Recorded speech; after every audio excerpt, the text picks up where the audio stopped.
Hello, this is Jennifer with Women Loving Jesus, and today we're on Proverbs 15:22. Without counsel, purposes are disappointed, but in the multitude of counselors, they are established. This scripture is saying that when a decision needs to be made, seeking a multitude of people will benefit you, whereas if you feel like you know it all, you don't need any more additional information, then this can be lead to disappointment. It will not be established. You will be led astray and may be stagnant. Now, going through this whole chapter, we've been talking over and over again about God's wisdom versus the world's wisdom. Once again, figuring out the counsel that is wisdom from the Lord versus maybe worldly wisdom that you may receive. As I was doing this verse, I was reminded of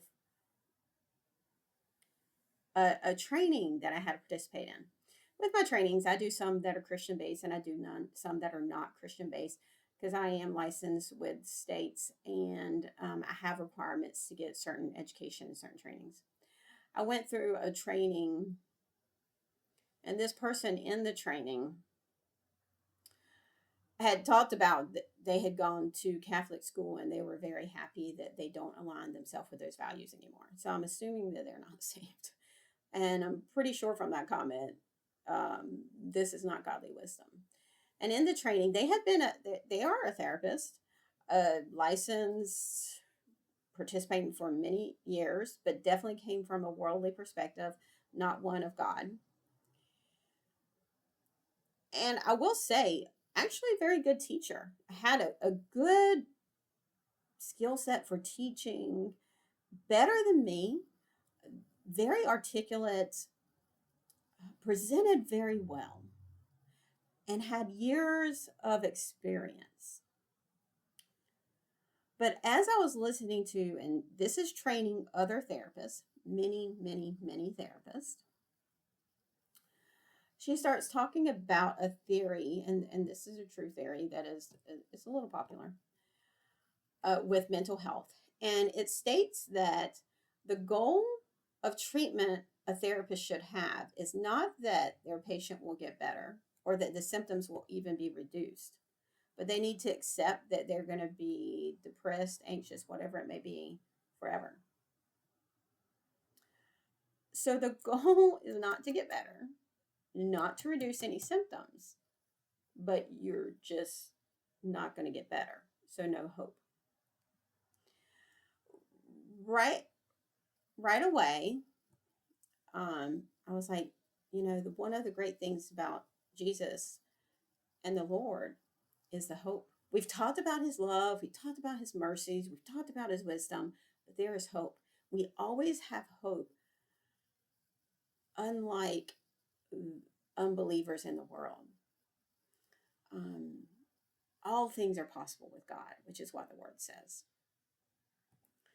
We do not have to live in darkness. And this training is telling us basically not only to not give hope to patients, but we're going to view them as hopeless. And your choice is to remain not better. You're going to stay the same or get worse for the rest of your life. People are seeing her. People are paying money. They're getting that advice.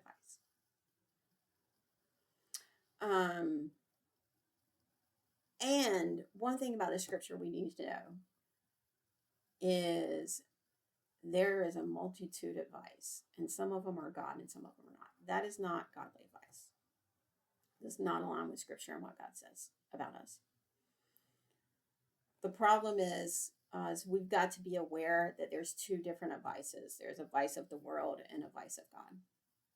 Because you can see that this woman is great with teaching, presents very well, very articulate, a lot of degrees, lots of training.